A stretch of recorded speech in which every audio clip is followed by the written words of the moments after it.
Auka kitine music. I wax preach again. Textile again. Yo, big up Wax Preacher. These are the best that Auka Kid on the session. Squang them. Atafunga kufara, isitafunga kufara. Nasi holiday. Preacher tunufara, kana tafunga kufara. Tutamanye we.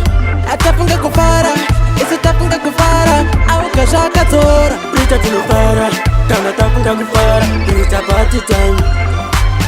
It's all like weekend. Atina kana kwa kumanyira. Maeke mechavi, nasi baby wangu arepo. Titi cruise on airport, kana goji iripo. We party big league after party Dr. K-Bari. Atafunga kufara, isitafunga kufara. Nasi holiday.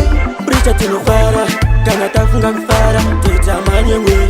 Atafunga kufara, isitafunga kufara. Auka shaka tora. Preacher tunufara, kana tafunga kufara. Preacher party time. Baby now, futiriripo. Maparo tetezeze ziripo. Baby uchitsikirira, uchitenderera, uchinduwainira zo. Party we are party, maparo tete. Kusika quiet, kan kumba kuyendwe. Atafunga kufara, isitafunga kufara. Nasi holiday. Preacher tunufara, kana tafunga kufara. Tutamanye we. Atafunga kufara, isitafunga kufara. Auka shaka tora. Preacher tunufara, kana tafunga kufara. Preacher party time. It's all like weekend. Atina kana kwa kumanyira. Maeke mechavi, nasi baby wangu arepo. Titi cruise on airport, kana goji iripo. We party big league after party Dr. K-Bari. Atafunga kufara, isitafunga kufara. Nasi holiday. Preacher tunufara, kana tafunga kufara. Tutamanye we.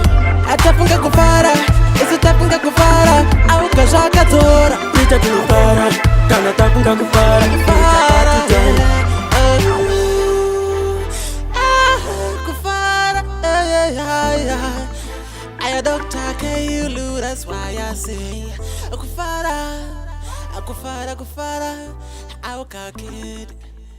Preacher, baby girl, don't me.